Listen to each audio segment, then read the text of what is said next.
Hello and welcome to the channel. आज हमारा topic है पराग, स्त्री केसर, संकर्षण। कैसे वो सब इंटरेक्ट करते हैं। पराग यानी जो नर युग्मक है ना। पराग क्या होता है? पौधों के केस में वही नर युग्मक होता है। स्त्री केसर से कैसे इंटरेक्ट करता है, जो मादा वाला जननांग होता है ना। उससे कैसे इंटरेक्ट करता है, जो हम लोग इसमें पढ़े थे ना। इसका तीन पार्ट होता है, मेन मेन वर्तिका, वर्तिकाग्र और अंडाशय। तो कैसे पराग निकल करके कैसे प्रवेश करता है फीमेल का जो रिप्रोडक्टिव पार्ट होता है, जायंग जिसको कहा जाता है, उसके अंदर, और कैसे निषेचन होता है। तो मेनली आज हम लोग इसी चीज को डिस्कस करेंगे। पिछले क्लास में मैं उम्मीद करता हूँ आप लोग रिवाइज करके आए होंगे। उसमें हम लोगों ने क्या देखा था? एक तो देखा था हमने परागन, परागन क्या होता है, उस परिभाषा क्या थी उसकी, कितने प्रकार का होता है, कौन कौन एजेंट है, मतलब किसके द्वारा होता है ना। जिसमें हम लोग पढ़े थे जैविक, अजैविक, बायोटिक एजेंट, अबायोटिक एजेंट। उसमें हवा था, पानी था, वायु, वायु और जल। और उसके बाद हमने देखा था कि चिड़ियों के द्वारा होता है सबसे ज्यादा। लगभग पृथ्वी का जो 80% परागन है वो मधुमक्खियों द्वारा होता है। ये सब हम लोग पिछले क्लास में देख चुके हैं, तो इसको आप रिवाइज करेंगे, ठीक है। आज हम लोग देखते हैं कि पॉलन पिस्टिल इंटरेक्शन। पॉलन तो मालूम ही है आपको, पॉलन मतलब पराग। और पिस्टिल जो फीमेल वाला होता है, जायम, उसके यूनिट को क्या कहा जाता है? स्त्री केसर कहा जाता है। मेल वाले को क्या कहते हैं? नर वाले को पुंकेसर कहा जाता है ना। ये मादा जायम का यूनिट होता है, इकाई होता है, मादा जायम की इकाई, है ना। स्त्री केसर, स्त्री केसर में ही आप वो तीन पार्ट जो मैंने बताया वो होते हैं, स्टिग्मा, स्टाइल, ओवरी, वर्तिका, वर्तिकाग्र और अंडाशय। तो जो सबसे ऊपर वाला होता है वर्तिका, इसी के ऊपर कौन आता है? इसी के ऊपर आ करके पॉलन बैठता है। अब यहाँ से बैठेगा तो जरूरी नहीं है कि बैठ गया कोई भी पॉलन तो परागन हो ही जाएगा। परागन होने का मतलब क्या है? इस पे आके बैठा तो नीचे आकर के रास्ता बना करके जहाँ पे जो अंड है उससे जा करके निषेचन हो ही जाएगा, ऐसा मुमकिन नहीं है हमेशा। क्यों? क्या क्या फर्क हो सकता है?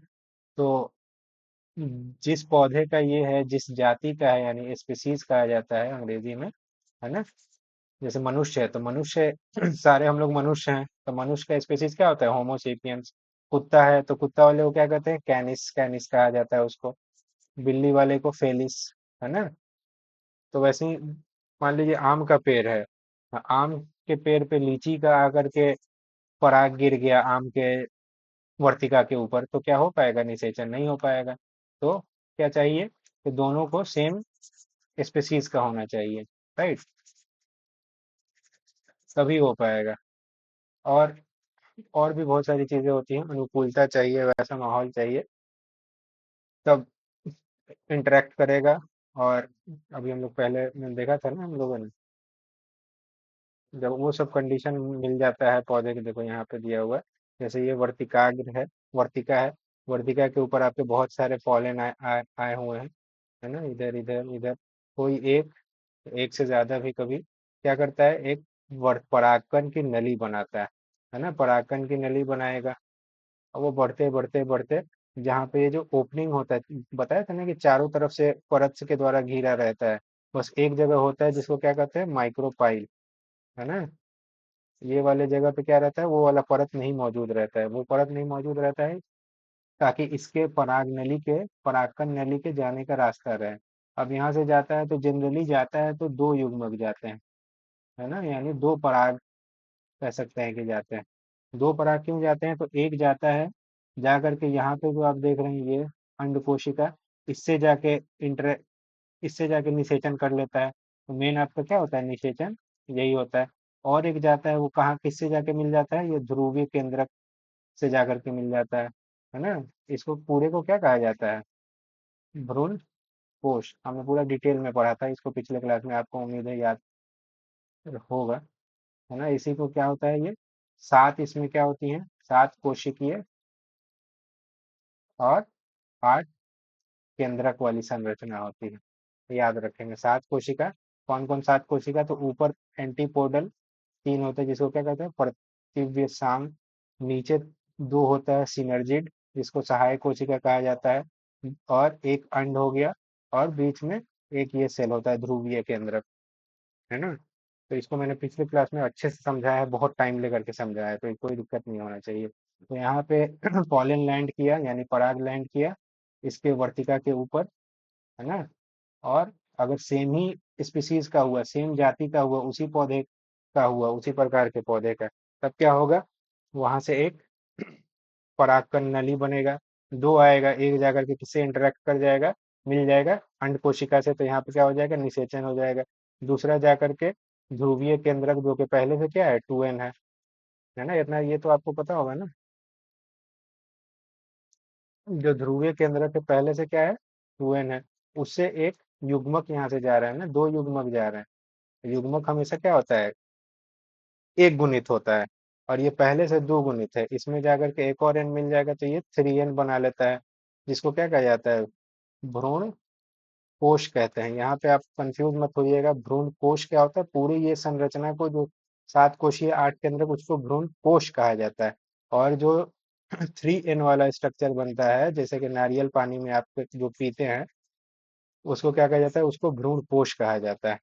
तो ये भ्रूण कोश बना लेता है, और यहाँ पे जो अंड कोशिका है पहले से n थी, और एक पॉलन आता है, तो एक गुणित दोनों होते हैं, दोनों मिलकर के द्विगुणित, फिर ये आगे और डेवलपमेंट होता है। क्योंकि दो बार फ्यूजन हो रहा है, दो, है ना, एक अंड कोशिका से हो रहा है और दूसरा किससे हो रहा है, ध्रुवीय केंद्रक से हो रहा है। तो चूंकि दो बार हो रहा है तो इसीलिए इसको क्या कह देते हैं, दोहरा निषेचन कह देते हैं। क्या कह देते हैं, दोहरा निषेचन, है ना। दोहरा निषेचन या डबल फर्टिलाइजेशन। और ये पहचान है, डबल फर्टिलाइजेशन किसकी पहचान है, किसकी पहचान है, एंजियोस्पर्म की, यानी पुष्पी, पुष्पी पौधों की पहचान है। बस इसी में होता है ना। एंजियोस्पर्म में ही होता है, जिम्नोस्पर्म हो गया, थैलोफाइट, ये सब में नहीं होता है। तो जो डबल फर्टिलाइजेशन है, दोहरा निषेचन, किसमें होता है, पुष्पी पौधों में होता है, एंजियोस्पर्म में होता है। तो पहला हम लोग ये टॉपिक शुरू किए थे कि पराग स्त्री केसर संकर्षण क्या होता है। तो सुयोग्य परागकण के वर्तिकाग्र से लेकर पराग नलिका के भ्रूणकोश में प्रवेश होने तक की सभी घटनाओं को क्या कहते हैं, पराग स्त्रीकेसर संकर्षण कहते हैं। सुयोग मतलब कि जो योग्य हो, योग्य कौन होगा, जो उसी स्पीसीज का होगा, है ना, उसी जाति का होगा। आम का लीची में जाके नहीं चल पराग नली बना लेगा, आम का पराग गिरेगा आम के वर्तिका पे, तभी वो पराग नली बनाएगा, और जा करके फिर निषेचन होगा। तो सुयोग्य होना चाहिए परागकण, वर्तिक उसका पूरे, कहाँ से लेकर के, पराग वर्तिकाग्र से लेकर पराग नलिका के भ्रूण कोश में प्रवेश होने तक की सभी घटनाओं को क्या कहा जाता है, पराग स्त्रीकेसर संकर्षण कहते हैं। लिख लेंगे इसको। क्या क्या होता है उसमें, सबसे पहला निम्न घटनाएं शामिल हैं। पहला घटना क्या होता है, सुयोग्य परागकण वर्तिकाग्र पर अंकुरन होना, है ना, मतलब उसमें अंकुरित होते हैं, नली बनती है वही। वर्तिका में पराग नलिका की विधि वृद्धि मतलब बनना, और पराग नलिका का बीजांड में प्रवेश, या बीजांड, वही आप बीजांड है जिसको हमने क्या बताया, भ्रूण कोश बताया, एक ही चीज होता है, भ्रूण कोश। इंग्लिश में कहे तो इसी को क्या कह देते हैं, एम्ब्रियो सैक। फिर चौथा क्या होता है, भ्रूणकोश की सहायक कोशिका में स्थिति तंतु रूपी समुच्चय द्वारा पराग नलिका का भ्रूणकोश में प्रवेश। तो ये चारों आपको याद होना चाहिए क्या होता है। तो लिख सकते हैं कि पहले क्या होगा, वर्तिकाग्र पर अंकुरन होता है, सुयोग्य परागकण, फिर पराग नलिका की वृद्धि होती है, फिर पराग नलिका कहाँ जाता है, बीजांड में प्रवेश करते हैं, जैसे यहाँ आया बीजांड में प्रवेश हुआ नर युग्मक को लेकर के, है ना। और किसके सहायता से हो रहा है, ये जो नीचे दो कोशिका हैं, इनको सहायक कोशिका होता है, उसी में ये एक तंतु रूपा समुच्चय दिखता होगा आपको, ये ऐसे ऐसे बना हुआ, ये ऐसे, यही सहायता करता है, यही गाइड करता है पॉलन को, पॉलन ट्यूब को अंदर ले जाने में, जो पराग नलिका, भ्रूणकोश की सहायक कोशिका में स्थित तंतु रूपी समुच्चय द्वारा पराग नलिका में भ्रूणकोश में प्रवेश। बस यही याद रखिएगा, इसमें नोट कर लीजिएगा, इजी है। यहाँ पे फिगर क्या बता रहा है? पहला फिगर बता रहा है कि परागकण का वर्तिका पर अंकुरन, है ना। सबसे पहले क्या होता है? अंकुरन होता है, पहला पॉइंट। वर्तिका में पराग नलिकाओं की वृद्धि। फिर दूसरा क्या होता है? ये ऐसा देखने में इसलिए लगा कि ये माइक्रोस्कोप से लिया हुआ फोटो है, क्योंकि आपको हमको अपनी आंखों से तो ये दिखेगा नहीं। फिर अगला, ये वाला जो जो मैंने पूरा डिटेल में आपको समझाया, ये क्या है?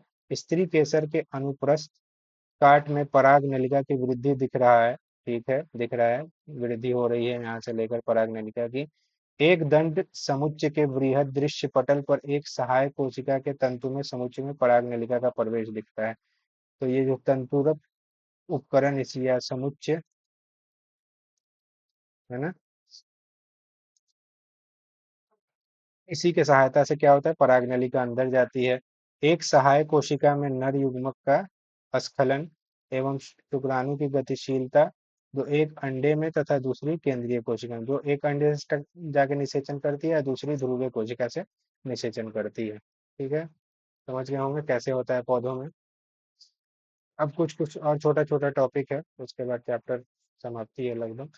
कृत्रिम संकरीकरण, इसको कहते हैं आर्टिफिशियल हाइब्रिडाइजेशन। ये क्या होता है? जब दो अलग अलग वांछित गुण वाले पादपों के बीच क्रॉस कराकर नई जाति प्राप्त की जाती है, तो उसे कृत्रिम संकरीकरण कहा जाता है ना। जो अलग अलग गुण वाले पौधों के बीच क्रॉस कराते हैं और नई जाति प्राप्त होती है, उसको क्या कहा जाता है? कृत्रिम संकरीकरण कहा जाता है। इसके लिए उत्तम गुणों वाले पादप के परागकणों का उपयोग किया जाता है ना।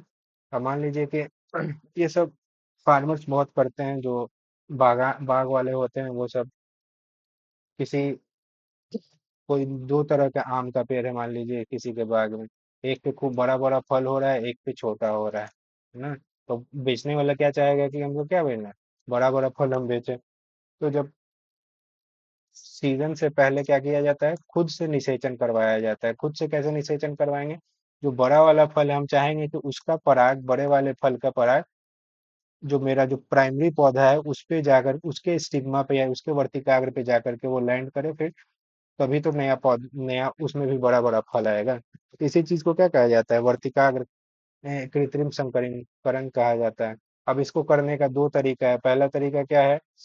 कि हम चाहेंगे कि जो छोटा वाला ये है, इसमें क्या नहीं हो, छोटे वाले का जो पौधा है ना। अभी तो फल से पहले क्या होता है? फल किससे बनता है? सबसे पहले तो पौधे का जो रिप्रोडक्टिव वाला पार्ट है, जनानंग वाला पार्ट है, वो क्या है? फूल है। अब हम फूल में क्या करते हैं कि जो उसका, हम ये चीज कोशिश करते हैं कि खुद से स्वपरागण ना हो। स्वपरागण ना हो तो उसके लिए हम क्या करते हैं? जो इसका नर वाला पार्ट होता है, जिसको एंथर और इस पुंकेसर जिसको कहा जाता है, पुंकेसर, पुंकेसर में आपके दो पार्ट होते हैं, कौन कौन? एंथर और फिलामेंट तंतु, जिसको फिलामेंट कहा जाता है, और एंथर। ऐसा आपको याद होगा, शुरू वाले क्लास में हमने देखा होगा, ये वाला एंथर होता है, ये जो डंडा से रहता है वो तंतु होता है। एंथर के ही अंदर क्या मौजूद होता है? आपका पराग मौजूद होता है एंथर में ही। तो इस प्रक्रिया में क्या करते हैं पहले, कि हम चाहेंगे, हम ये चाहते हैं कि स्वपरागण ना हो, यानी इसी का पराग गिर करके इसी के वर्तिकाग्र पे जाके लैंड नहीं करे। क्यों करे? क्योंकि मान लीजिए ऐसा होगा तो फिर वैसे ही छोटा छोटा हमको पौधा मिलेगा, भले छोटा छोटा फल मिलेगा, हम जो कि नहीं चाहते हैं। तो हम क्या करते हैं कि सबसे पहले जितने इस पेड़ पे फूल हैं, आम के तो बहुत सारे होते हैं, कुछ और आप उदाहरण ले सकते हैं छोटा पौधा, क्योंकि मुमकिन नहीं है कि सारे फूलों का जो पुंकेसर है उसको काट करके हटा दिया जाए। तो पहला प्रक्रिया क्या करते हैं? इमैस्क्युलेशन। जो नर वाला पार्ट होता है, कौन होता है नर वाला पार्ट? पुंकेसर। उस पौधे पे के फूल में से नर वाला पार्ट जितना है पुंकेसर है, उसको काट के हटा देते हैं। फूल फूल खुला हुआ है, अब उसको काट के हटा दिए कि स्वपरागण ना हो पाए, है ना। फिर उसके बाद क्या करते हैं? उसको कवर करके रख देते हैं उस फूल को। एक आता है बटर पेपर, है ना, आगे में लिख लीजिएगा, बटर पेपर। बटर पेपर से उसको ढक दिया जाता है। नर वाला पार्ट हटा दिए, फिर उसको ढक दिए। फिर जो दूसरे पौधे से हमको परागन परागन कराना है, तो उस पौधे का जो फूल है, उसका जो पराग है, उसको इस पर ले आके हम छींट देते हैं। पर इधर से उठाते हैं, फिर इस पे छींट देते हैं, पेपर हटा करके ऑफ कोर्स। तो क्या होगा? परागन होगा। अब परागन हो गया तो अब इसमें जो फल होगा यही बड़ा होगा। तो जो पहला प्रोसीजर था जिसमें मेल वाले पार्ट को हम काट के हटा देते हैं, उनके सर को, उसको इमस्कुलेशन कहा जाता है। फिर उसको ढक दिया जाता है, तो उस प्रक्रिया को बैगिंग कहते हैं, है ना। तो बटर पेपर से ही एक तरह का पेपर आता है पौधों वौधों के इस्तेमाल के लिए। तो कृत्रिम संकरीकरण में यही दो आपको प्रोसेस पढ़ना है। तो क्या होता है, डेफिनेशन समझ गए। हमको चाहिए क्या, पौधे में उत्तम गुण चाहिए, हमको बेकार वाला गुण नहीं चाहिए, उत्तम गुण चाहिए। वर्तिकाग्र को अनैच्छिक परागकणों के दूषण से सुरक्षित रखा जाता है ना। जो मान लीजिए कि हम नहीं चाहते हैं उससे उसका परागन हो जाए, तो हम उसको क्या करते हैं, उसे बचा के रखते हैं कि या स्व परागन से भी ना हो। तो जो पहला प्रोसेस होता है उसको क्या कहते हैं, विपुंसन, जो मैंने बताया कि काट के हटा देते हैं। उपयोग कौन कौन से तकनीक आते हैं, पहला तकनीक है कृत्रिम संकरीकरण का विपुंसन। इस क्रिया के अंतर्गत द्विलिंगी पुष्प के परागकोश को परिपक्व होने से पहले ही काटकर चिपटी की सहायता से हटा दिया जाता है। अब काटने के लिए चिपटी एक ऐसा होता है, ऐसे यहाँ पे ऐसा रहता है, दोनों तरफ से यहाँ से पकड़ के पिलास की तरह होता है, हटा देते हैं, फोर्स से हटाया जाता है इसको, है ना। तो इस क्रिया में क्या करते हैं, परागकोश को परिपक्व होने से पहले, यानी परागकोश यानी जो आपका जो एंथर है, उसको मैच्योर होने से पहले ही काट करके हटा दिया जाता है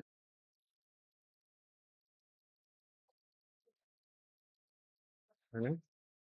ये तो मालूम है आपको, ये मादा वाला पार्ट है, स्टिग्मा कह रहा है, वर्तिका, है ना। और जो मेल वाला पार्ट है एंथर फिलामेंट, जिसको पुंकेसर कह सकते हैं, है ना। तो ये हटा दिया, ये हटा दिया, जितने भी इसमें पुंकेसर हैं उन सबको हटा दिया, काट दिया। और फिर उसके बाद क्या करते हैं, अगला प्रोसेस, जब काट के हटा दिए तो फिर थैलीकरण करते हैं, बैगिंग करते हैं। इस प्रक्रिया में दोनों प्रकार के पुष्पों को बंध्याकृत या अबंध्याकृत को पॉलीथीन या कागज की थैली से ढक दिया जाता है ना। किससे ढक दिया जाता है, पॉलीथीन या कागज की थैली से ढक दिया जाता है, ताकि वर्तिकाग्र पर अवांछित परागकण न पहुंच सके, है ना। तो ये हो गया बैगिंग, समझ गए होंगे आप, छोटा करके भी इसको लिख सकते हैं अपने से। क्या करते हैं, इसमें बस बांध दिया जाता है पॉलीथीन से या कागज की थैली से। कोई भी नॉर्मल पॉलीथीन तो यूज नहीं होता है, तो जो थैली यूज होती है वो कैसा होता है, अति सूक्ष्म छिद्रों से छिद्रित होती है, उसमें बहुत छोटा छोटा छेद रहता है ताकि वायु का आदान प्रदान हो सके। जो घर में यूज होने वाला पॉलीथीन है उससे तो नहीं ना बनेंगे, उससे तो खत्म ही हो जाएगा, सूख ही जाएगा, हवा का आदान प्रदान होगा नहीं। तो ये स्पेशल थैली आता है, इसको क्या कहते हैं, बटर पेपर, जो मैंने बताया, है ना, ये सब चीज। तो ये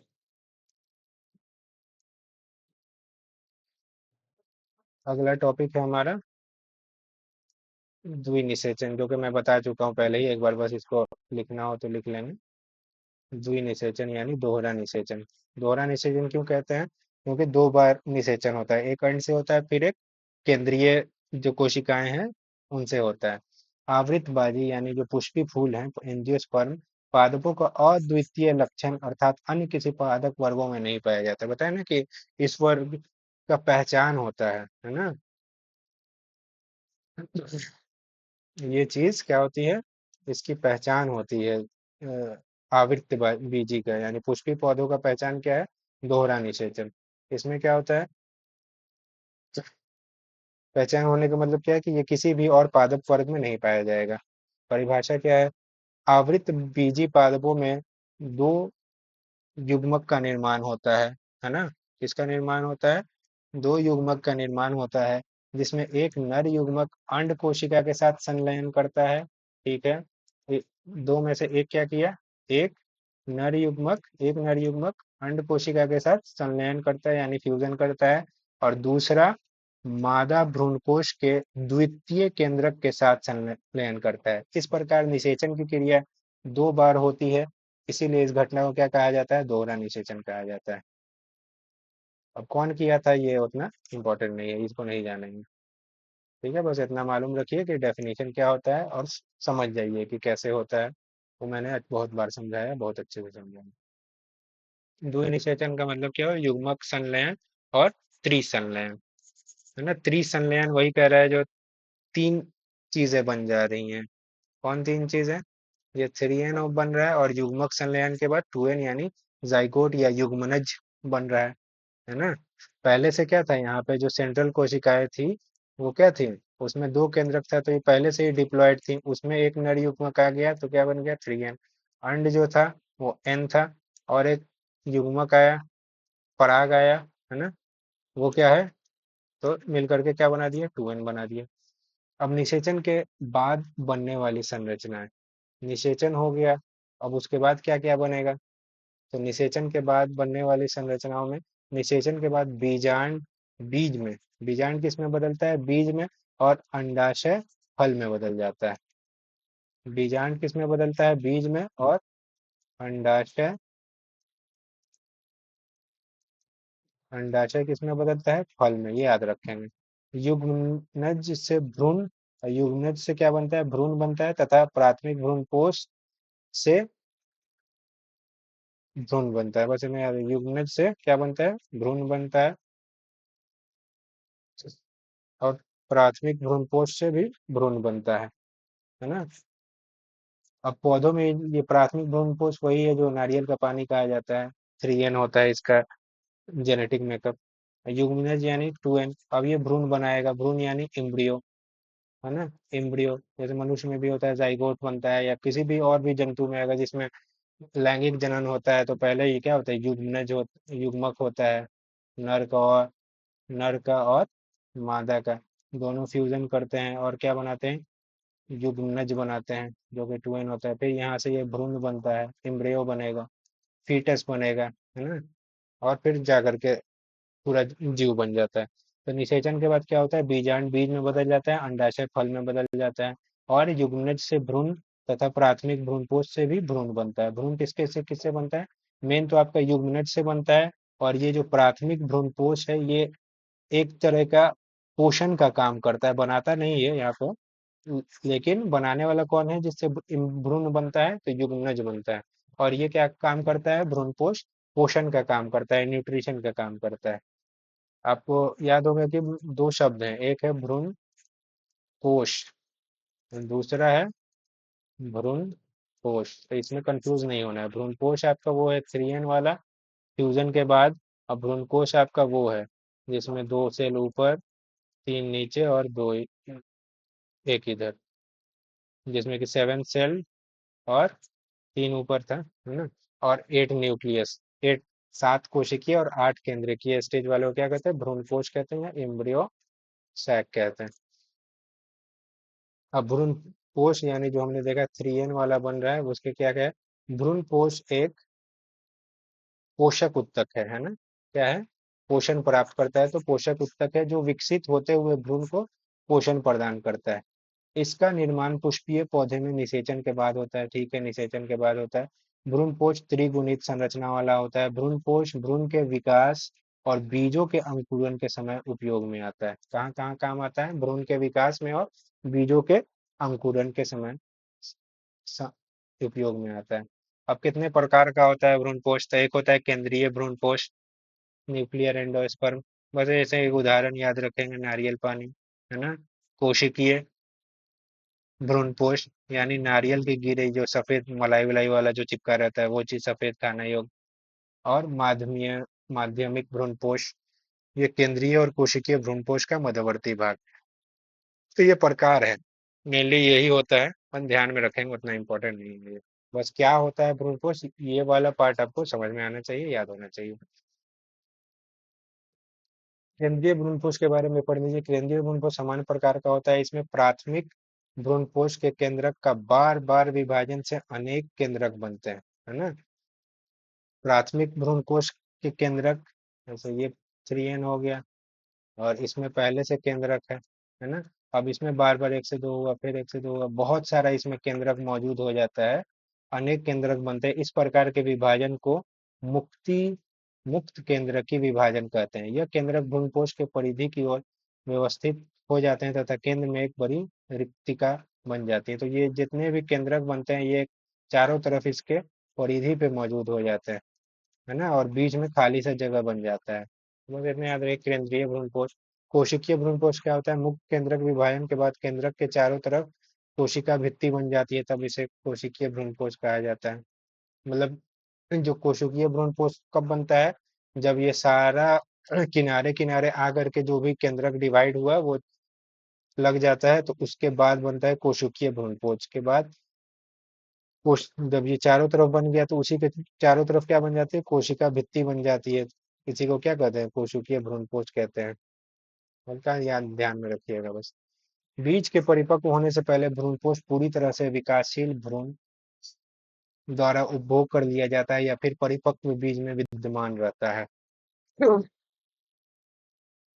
इसका कहने का मतलब ये है, बीज के परिपक्व होने से पहले, है ना, पहले बीज के पूरा मैच्योर होने से पहले भ्रूणपोष यानी जो लिक्विड है जो अंदर 3N वाला है, पूरी तरह से विकासशील भ्रूण द्वारा उपभोग कर लिया जाता है, यानी पूरा या तो खत्म हो जाएगा।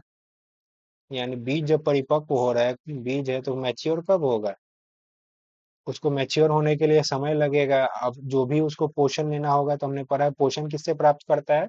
तो पोषण आपका प्राप्त करता है भ्रूणपोष से, है ना। जब पूरा खत्म कर दे जितना भी पोषण वाला चीज है, यानी पूरा भ्रूणपोष जब अपने बीज परिपक्व होने में खत्म कर दे, जैसे कि उदाहरण के तौर पे किसमें ये चीज देखने को मिलता है? मटर में, मूंगफली में, सेम में। इस सब में क्या होता है कि जितना भी लिक्विड अंदर का होता है, यानी जो 3N वाला होता है, भ्रूणपोष होता है, वो बीज इस्तेमाल कर जाता है जब अपने परिपक्व होने के लिए। लेकिन कुछ कुछ ऐसे बीज होते हैं जिसमें के रहता है। सबसे अच्छा एग्जाम्पल कौन है? नारियल, जिसमें तैयार हो गया नारियल, लेकिन अभी भी अंदर उसके क्या है जो हम लोग पीते हैं, क्या है वो? भ्रूणपोष है। उसके अलावा ये अरंडी, इसका क्या होता है? आप लोग देखे होंगे पपीता की तरह ही पेड़ होता है, जिसको हम लोग की तरफ क्या कहते हैं? रेड़, रेड़ का पेड़ कह दिया जाता है ना। इसी का बीज होता है छोटा छोटा, कैस्टोर सीड इसको कहा जाता है, कैस्टोर, है ना। अब इसका तेल वगैरह भी बनता है, तेल ही इसका मेनली बनता है। तो उसमें क्या रहता है? उसमें रहता है अंदर से पहले, और इसे बीज अंकुरण के समय इस्तेमाल किया जाता है। तो इसमें जो पहले से बचा हुआ है वो कब इस्तेमाल होता है? जब जब बीज उसका अंकुरित होगा, उस वक्त इस्तेमाल होता है। भ्रूणपोष के क्या कार्य हैं हम लोग तो पढ़ ही चुके हैं, है ना। भ्रूणपोष का कार्य क्या है? मेन काम उसका वही है कि जो जो विकसित हो रहा है भ्रूण, उसको पोषण प्रदान करना। ठीक है, समझ गया। आगे बढ़ते हैं हम लोग। अगला टॉपिक है हमारा भ्रूण, है ना। भ्रूण कब बनता है? भ्रूण आपका किसके द्वारा बना? जब आपका नर युग्मक किसके साथ मिला? अंड के साथ, है ना। जो आपका प्राइमरी एग था, ये वाला यहाँ पे था ना, ये जो मेन आपका एग होता है, वो निषेचन से पहले देखिए, जो यहाँ अंड कोशिका होती है मेन, इससे जाकर के कौन मिलता है? नर युग्मक यानी पॉलन मिलता है, पराग मिलता है। उसी को क्या कहते हैं? उससे जो चीज बनता है, इम्ब्रियो बनता है। ठीक है। भ्रूण भ्रूणकोश या पुटी के बीजांडद्वारी सिरे पर विकसित होता है। कहाँ पे बनता है ये? भ्रूण भ्रूणकोश के बीजांडद्वारी सिरे पर विकसित होता है, जहां पर युग्मनज स्थित होता है। अधिकतर युग्मनज तब विभाजित होते हैं जब कुछ निश्चित सीमा तक भ्रूणपोष विकसित हो जाता है। यह एक प्रकार का अनुकूलन है ताकि विकासशील भ्रूण का सुनिश्चित पोषण प्राप्त हो सके।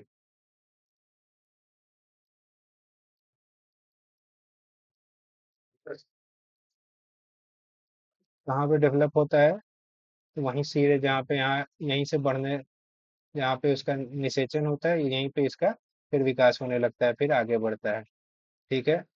कब विभाजित होता है युग्मनज? जब इन युग्मक और अंड मिल जाते हैं, उसके बाद क्या बनता है? वो युग्मनज बनता है, फिर यही क्या बनाता है लास्ट में? फिर भ्रूण बनाता है ना। अब भ्रूण में भी अलग अलग स्टेज आपको आगे देखने को मिले। गोलाकार भ्रूण सबसे पहला होता है ना।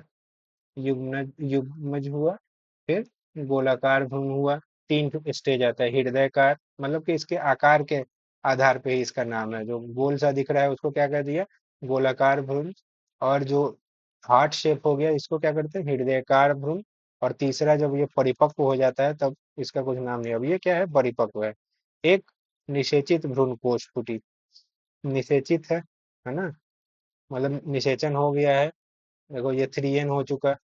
और युग्मनज यहाँ पे ये 2n हो चुका, यहीं पे फ्यूजन हुआ है ना। और दूसरा फिगर क्या करे, एक द्विबीजीय पत्री में भ्रूण विकास के चरण, पहला चरण क्या होता है, गोलाकार हृदयकार, फिर परिपक्व हो जाता है। अधिकतर युग्मक तब विभाजित होते हैं जब कुछ निश्चित सीमा तक भ्रूणपोष विकसित हो जाता है। कब विभाजन होना शुरू करते हैं, जब भ्रूणपोष विकसित हो जाता है। यह एक प्रकार का अनुकीर्ण है, मतलब कि तब तक सबसे पहले क्या होता है, फ्यूजन होने के बाद ये 3n बन गया, ये 2n युग्मनज बन गया। लेकिन इसका बनने का पर्पस क्या है, इसका क्यों बनता है ये, क्योंकि ये जो डेवलप कर रहा है युग्मनज, इसको पोषण प्राप्त करने के लिए, प्राप्त इसको पोषण देने के लिए, है ना। ऐसा क्यों होता है, ताकि विकासशील भ्रूण को सुनिश्चित पोषण प्राप्त हो सके। यद्यपि बीज में व्यापक भिन्नता होती है, भ्रूण विकास की प्रारंभिक अवस्था एक बीजपत्री तथा द्विबीजपत्री दोनों में ही समान होती है।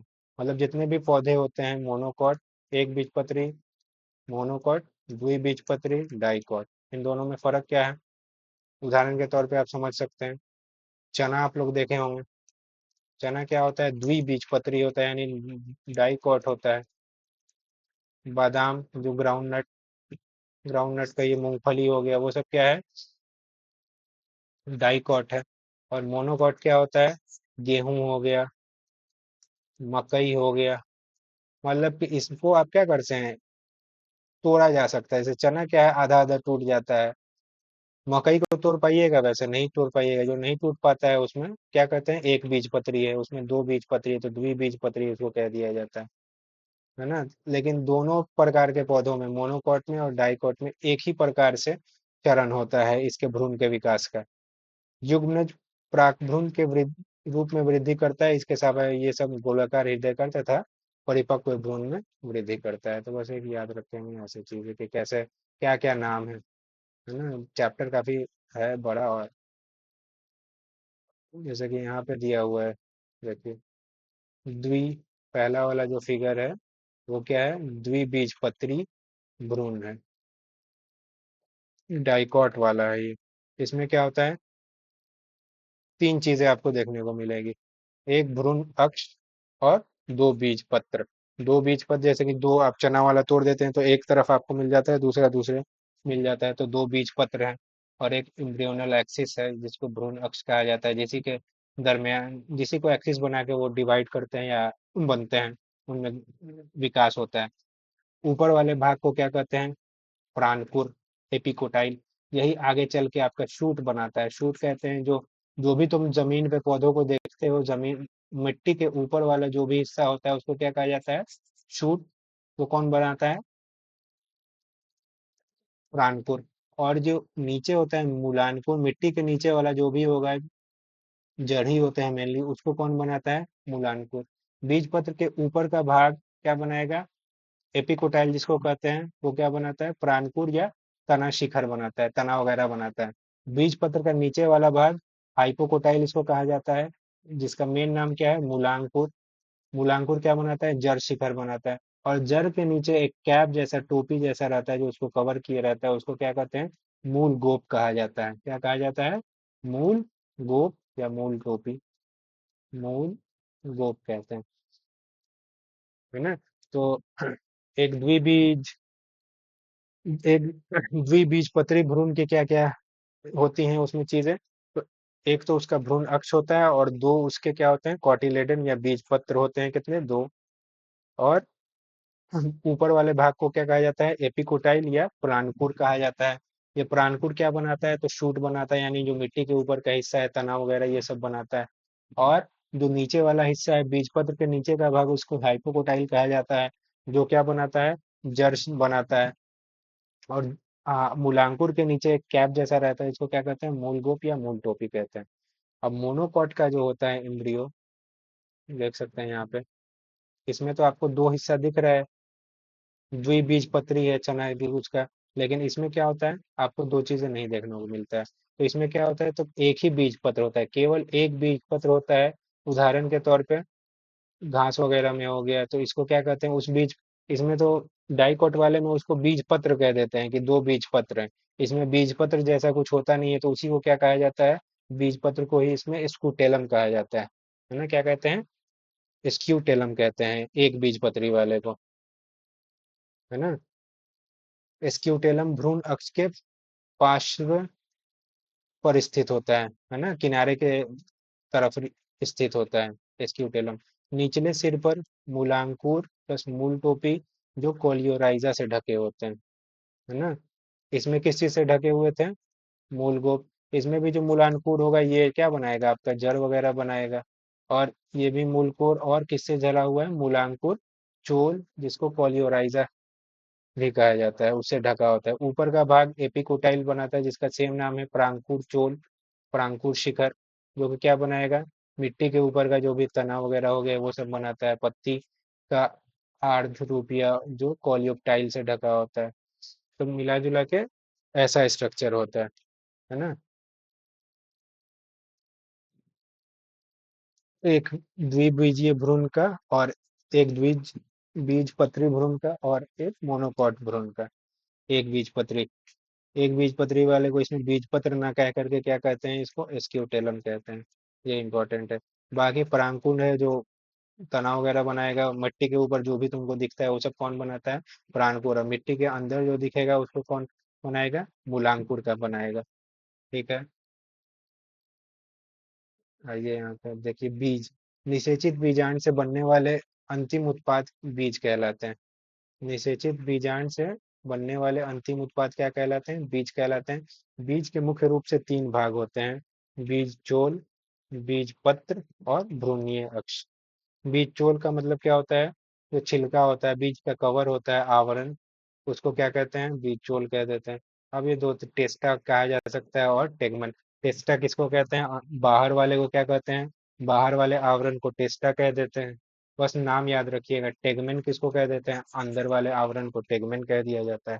बीज पत्र मैंने बता ही दिया, बीज पत्र क्या होता है, जो भ्रूणीय पर्णन है और ये भोजन का संचयन करते हैं। मतलब कि अब मान लीजिए आप, इसका भ्रूण है, अब जिसको सीधे आप जमीन में डाल दिए, तो इसको पोषण कहाँ से मिलेगा, तो जो इसी में जो स्टोर किया हुआ बीज का जो बीज पत्र है, यही पोषण देने का काम करता है। जैसे यहाँ पे लिखा है ना, भोजन का संचयन यही करता है। भ्रूणीय अक्ष में प्रांकुर और मूलांकुर का मध्य का अक्ष को क्या कहते हैं, भ्रूणीय अक्ष कहते हैं। प्रांकुर आपका शूट बनाता है, यानी जो मिट्टी के ऊपर वाला हिस्सा, तना पत्ती डाली वगैरह सब कौन बनाता है, प्रांकुर बनाता है। मूलांकर जड़ वगैरह बनाता है। बीज में बीजांड वाले स्थान पर एक छिद्र होता है, जिसमें बीज का अंकुरन होता है ना। जैसे वही जो छिद्र होता है, जो माइक्रोपाइल आप लोग पढ़े थे, वो शुरू से आखिरी तक रह जाता है। आप चना भी अगर आप खुद से कभी अब्जॉर्ब किए होंगे, तो छोटा सा एक होल जैसा रहता है, तभी तो फूल जाता है उसी से। चना फुलाते हैं तो क्यों फूल के बड़ा हो जाता है, तो वही छिद्र के जरिए क्या होता है, पानी अंदर चला जाता है।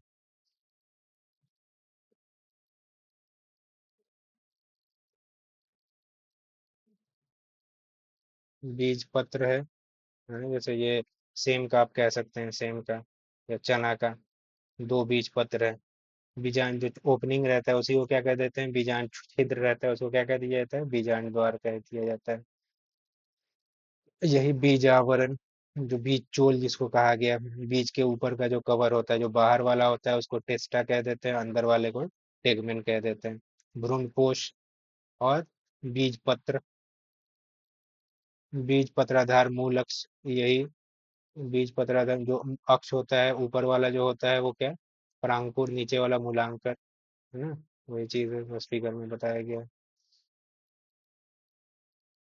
यहाँ पे आप एक चीज देख रहे होंगे, अलग उदाहरण, सेब और स्ट्रॉबेरी के आभासी फूल, इसको आभासी फल भी, फल, हाँ आभासी फल, मतलब कि आभास हो रहा है कि फल है लेकिन है नहीं। फॉल्स फ्रूट इसको कहा जाता है। कौन कौन, सेब और स्ट्रॉबेरी। क्यों, क्योंकि हम लोग क्या देखें, जो अंडाशय होता है, अंडाशय किस चीज का निर्माण करता है, फल का निर्माण करता है।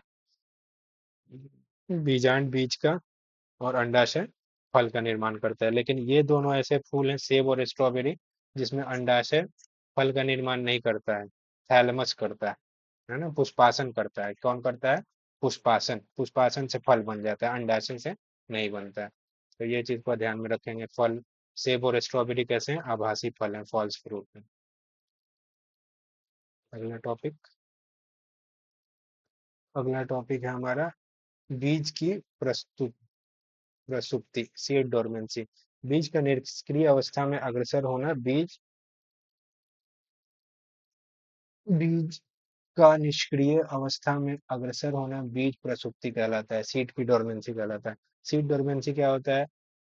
मान लीजिए अभी हम देखे होंगे, अभी आप खेतों से गेहूं कटा, और या फिर कुछ दिन महीने पहले मकई कटा। अब देखे होंगे घरों में लोग मकई स्टोर करके रखते हैं। फिर अगले सीजन आता है तो वही मकई को क्या करते हैं, खेत में छींट देते हैं, फसल वो आ जाता है, फिर नया मकई हो जाता है। तो ये जो बीज उतना दिन से रखा हुआ था, खराब नहीं हुआ, डोरमेंट स्थिति में चला गया।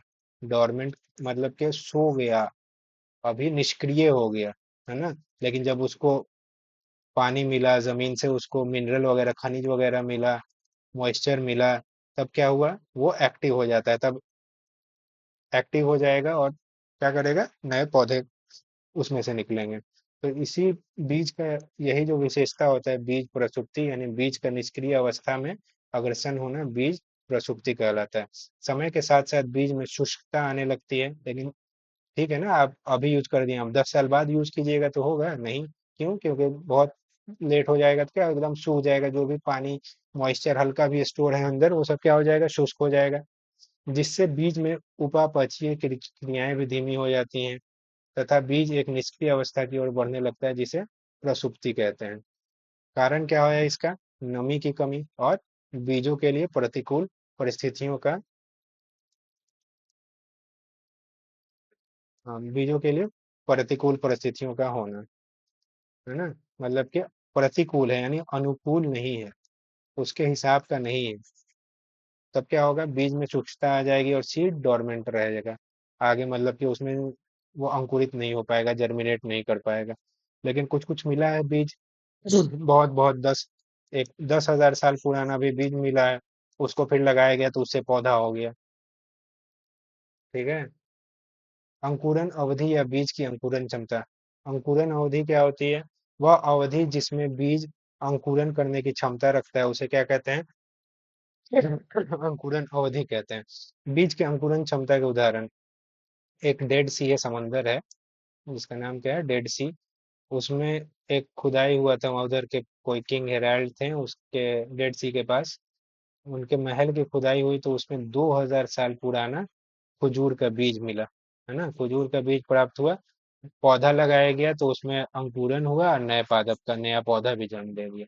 तो कुछ कुछ पौधा होता है कि 2,000 साल तक भी उसका बीज अगर छोड़ दिया जाए, 2,000 साल बाद उसको भी पानी, मिट्टी में डाला जाए तो नया पौधा होगा। एक अंटार्कटिका में मिला था बीज, किस किसका था, ल्यूपिनस का था, ल्यूपिनस आर्टिकस, इस पौधे का। अब इसको 10,000 बाद भी डाला गया मिट्टी में, तब नए पौधे को जन्म दे दिया। तो क्या है कि जो बीज का अंकुरन का जो अवधि है वो बहुत ही वेरिएबल है, बहुत मतलब कि कुछ नहीं, हर स्पेसीज टू स्पेसीज डिफर करता है। कुछ में है कि अभी निकालें आधा घंटा में खत्म हो जाएगा, मतलब कि अंकुरन नहीं हो पाएगा। तो ऐसा भी होता है, कुछ का होता है कि लाखों साल तक, हजारों साल तक रह जा रहा है। उपयुक्त उदाहरण के आधार पर कहा जा सकता है, बीज की अंकुरन जब तक कुछ दिनों से लेकर 1,000 वर्षों तक हो सकती है। फल, फल क्या होता है? जितना भी हम लोग देख रहे हैं वो सब किस चीज से मिलकर बना हुआ है, आपके पुष्प से ही बना हुआ है। क्योंकि पुष्प ही क्या होता है, पुष्प ही आपका जो मेन रिप्रोडक्टिव ऑर्गन है पौधे का, वो क्या है, पुष्प है। पुष्प से ही आपको बीज मिल रहा है, पुष्प से ही आपको फल मिल रहा है। यानी पुष्प में ही कुछ नर वाला पार्ट है, मादा पार्ट है, तो ये मादा पार्ट में ही, मादा का ही पार्ट क्या होता है, एक अंडाशय होता है, वर्तिका वर्तिकाग्र और अंडाशय। तो अंडाशय से किसका निर्माण होता है, फल का निर्माण होता है। और जो फल का छिलका होता है वो किससे निर्माण होता है, जो अंडाशय का छिलका होता है, यानी परिपक्व अंडाशय की भित्ति की क्या कहलाती है, फल भित्ति कहलाती है। फल में प्रायः कुल फल में प्रायः फल भित्ति 3 भागों में विभाजित होती है। फल भित्ति कितने भागों में विभाजित होती है? पहले बाहर वाले को कहते हैं बाह्य फल भित्ति यानी फल का छिलका, मध्य फल भित्ति और अंतः फल भित्ति, इपिकार्प, मेसोकार्प और ये एंडोकार्प। यह भित्तियां गूदेदार या शुष्क दोनों प्रकार की हो सकती हैं, है ना। और फल भित्ति कैसे गूदेदार हो सकता है और कैसे शुष्क हो सकता है? तो गूदेदार फल भित्ति के उदाहरण संतरा, और शुष्क फल भित्ति के उदाहरण मूंगफली, सरसों, ये सब जो छिलका होता है मूंगफली का सूखा हुआ रहता है, सरसों का देखिएगा जिसमें बीज निकलने के लिए तो उसका जो लंबा सा रहता है वो भी सूखा हुआ रहता है, लेकिन संतरा का गूदेदार रहता है। ठीक है, तो ये उदाहरण है, बस इतना याद रखिएगा आप क्या, कि अंडाशय से फल का निर्माण होता है, और अंडाशय की भित्ति से क्या बनता है, फल की भित्ति बनती है। फल की भित्ति कितने प्रकार की होती है, 3 प्रकार की होती है, मध्य, बाध्य, बाह्य, मध्य और अंत, है ना। और एक चीज ये याद रखिएगा, ये आपसे एग्जाम में पूछ भी चुका है, बीज चोल, बीज के ऊपर ये एक स्पेशल जैसा होता है, ये सारे फल में नहीं देखने को मिलता है, तो लेकिन जो बीज के ऊपर रहता है छिलका जैसा, उसको क्या कहते हैं, छिलका नहीं रहता है, वही खाने वाला भी वही रहता है। अब ये बीज हुआ, जैसे आपको सबसे अच्छा उदाहरण क्या है इसका, लीची, लीची का बीज रहता है उसी के ऊपर ही ना ये सटा रहता है, इसी को हम लोग खाते हैं, तो उसी को क्या कहा जाता है, एरिल कहते हैं, है ना, एरिल या बीज चोल, है ना। कुछ बीजों जैसे लीची, लीची हो गया, शरीफा, जायफल में बीजांड की एक अति वृद्धि होती है, किसकी अति वृद्धि है, बीजांड की, है ना, बीजांड की अति वृद्धि होती है, जो बीजांड के चारों ओर वृद्धि कर बीज को ढक लेता है, इस प्रकार की अतिवृद्धि को क्या कहते हैं, एरिल कहते हैं। उदाहरण याद रखेंगे, बीज चोल हम लोग किसका किसका खाते हैं, बीज चोल हम लोग किसका खाते हैं, लीची का और शरीफा का, और जायफल याद रख सकते हैं। बाकी जितने भी हम फल है उसका हम लोग क्या खाते हैं, अंडाशय खाते हैं। अपवाद, अपवाद आपका है कौन, सेब और स्ट्रॉबेरी, इसका हम लोग क्या खाते हैं, अंडाशय नहीं खा करके इसका हम लोग क्या खाते हैं, इसका हम लोग खाते हैं पुष्पासन। इसीलिए इन दोनों फ्रूट्स को क्या कहा जाता है, आभासी फल कहा जाता है ना, आभासी फल या false fruit, very important. I think हमारा चैप्टर एक दो टॉपिक और है, जैसे यहाँ दिखा रहा है हम लोग क्या खाते हैं, इसका बीज चोल खाते हैं, शरीफा में भी क्या खाते हैं, बीज चोल खाते हैं। एक फिनोमेना होता है अनिषेचन फलन, क्या कहते हैं, अनिषेचन फलन। जनरली क्या होता है कि निषेचन होगा, है ना, नर मादा युग्मक मिलेगा, ठीक है, मिलने के बाद युग्मनज बनाएगा, युग्मनज बनाने के बाद भ्रूण बनाएगा, भ्रूण का फर्दर विकास होगा, उसका विकास होगा, और आपको फल, अंडाशय से फल मिल जाएगा, बीजांड से बीज मिल जाएगा। लेकिन एक ऐसे फल जिनका निर्माण बिना निषेचन के होता है, उन्हें अनिषेचन फल तथा इस घटना को अनिषेक फलन कहते हैं। और इस घटना को क्या कहा जाता है, अनिषेक फलन या पार्थेनोकार्पी कहते हैं। बिना निषेचन के फल का बन जाना, जनरली क्या होता है, निषेचन हो रहा है, भ्रूण बन रहा है, भ्रूण से फिर फल वगैरह बन रहा है, बीज बन रहा है, लेकिन बिना निषेचन के जब बन जाता है उसी को क्या कहते हैं, अनिषेचन फलन कहते हैं। किसमें होता है, केला में होता है। बस एक उदाहरण याद रखें, कौन, केला। ऐसे फलन यानी अनिषेचन फलन द्वारा उत्पन्न फलों में बीज नहीं पाए जाते हैं, केला में देखे होगे बीज नहीं पाया जाता है। जब अनिषेक फलन ऑक्सिन और जिबरेलिन द्वारा प्रेरित किया जाता है, इसे प्रेरित, अब ये कैसे हो जाता है बिना निषेचन के, तो कुछ कुछ पौधे होते हैं जिसमें ये जो हार्मोन, पौधे वाला हार्मोन होता है ऑक्सिन और ये जिबरेलिन, इनका छिड़काव कर दिया जाता है ना, इनका ऑक्सिन और जिबरेलिन का छिड़काव किया जाता है, तो इसी से फिर ये बिना निषेचन के ही फल उत्पन्न करने लगते हैं। अगला हमारा है लास्ट, असंगजनन, अपोमिक्सिस, ये भी एक तरह का अपवाद जैसा चीज है। तो इसमें क्या होता है, बिना निषेचन के भ्रूण एवं बीज का निर्माण होता है, तो उसे क्या कहते हैं, असंगजनन कहते हैं। उदाहरण इसका घास और ऑस्ट्रेसिया, है ना, ऑस्ट्रेसी फैमिली का, इसमें घास हो गए, घास और ऑस्ट्रेसिया याद रखेंगे, ठीक है। असंग जनन, जनन की एक विशिष्ट, एक अलग मतलब अपवाद जैसी है। तो इसमें क्या होता है, पार्थेनोकार्पी हम लोग देखें तो उसमें क्या था, बिना निषेचन के फल का बन जाना, तो क्या कहते थे, अनिषेचन फलन कह देते थे। और इसमें क्या है, बिना निषेचन के भ्रूण एवं बीज का निर्माण हो जाता है, तो इसको क्या कह देते हैं, असंजनन कह देते हैं। ठीक है, उदाहरण हो गया घास और ऑस्ट्रेसिया। इसका किसमें कौन इस्तेमाल करता है, इसका भी किसान बहुत इस्तेमाल करते हैं, हाइब्रिड वगैरह संकर जाति बनाने के लिए इसका इस्तेमाल किया जाता है। ठीक है, यहाँ पे देखिए दिया है। असंजनन का महत्व कृषि में किसानों के लिए महत्वपूर्ण होता है ये। कैसे, किसानों को उत्तम किस्म के बीजों की प्रति वर्ष जरूरत होती है। ठीक है, क्यों जरूरत पड़ती है हर साल, क्योंकि लगाएगा अच्छा बीज तभी तो अच्छा फसल होगा। क्योंकि बीज एवं फसल से प्राप्त बीजों में विभिन्नताएं आ जाती हैं, इसके समाधान के लिए असंजनन द्वारा संकर बीज प्राप्त किए जाते हैं। तो किसान प्रति वर्ष उसी से प्राप्त बीज को लगातार उगा सकता है ना। क्या होता है कि मान लीजिए आप बहुत अच्छा मार्केट से लेकर के आए बीज, उसको आपने लगाया इस उम्मीद में कि बहुत अच्छा फसल होगा। फसल होता भी है, लेकिन क्या होता है, मिक्स हो जाती हैं चीजें। अब जरूरी नहीं है ना कि आपका लाया हुआ बीज उसी से एक ही तरह का पौधा हो, उसमें और बीज मिक्स होगा। या परागन हुआ तो आसपास भी तो खेत है, दूसरे के बीज से जो पौधा उत्पन्न है उसका पराग आप पे आकर के, तो ऐसे जो आप बीज लाए हुए थे बहुत बढ़िया क्वालिटी का, वो तो मिक्स हो जाता है। अब उसको आप अगले साल नहीं ले आ सकते हैं, तो फिर अगले साल आप नया बीज ले आइएगा, फिर महंगा खरीद के ले आइएगा उत्तम किस्म का। तो इस चीज का सॉल्यूशन क्या है, यही असंजनन, बिना निषेचन के असंजनन द्वारा, मतलब संकर बीज मार्केट में आपको मिल जाता है, उसको आप बीज प्राप्त किया जाए तो किसान प्रति उसी से प्राप्त बीज को लगातार उगा सकता है। आखिरी टॉपिक है हमारा पॉली एम्ब्रियोनी, बहुभ्रूणता। जनरली क्या होता है, एक भ्रूणकोश में एक एम्ब्रियो रहता है ना। लेकिन एक बीज में जब अनेक भ्रूण का पाया जाना क्या होता है, बहुभ्रूणता कहलाता है। एक बीज में अनेक भ्रूण मिलने लगता है, तब क्या कहते हैं उसको, बहुभ्रूणता कहते हैं।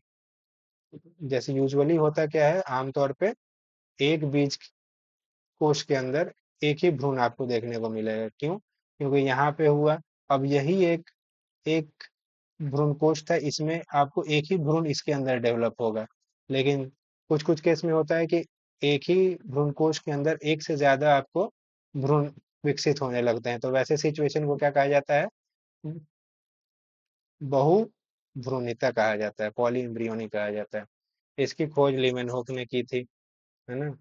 इसको क्यों होता है ऐसा, इसका कारण ये है कि जब बीजांड में एक से अधिक भ्रूणकोष हों, जब भ्रूणकोष में से एक से अधिक अंड कोशिका हो, एक से अधिक अंड कोशिका है, तो दो जो पॉलन आएगा पराएगा आएगा, एक को किया निषेचन, फ्यूजन एक के साथ किया, फिर दूसरा जो अंड कोशिका रहेगी उससे भी निषेचन कर लिया, तो उससे क्या हुआ, दो तरह तीन तरह भ्रूण बन गए।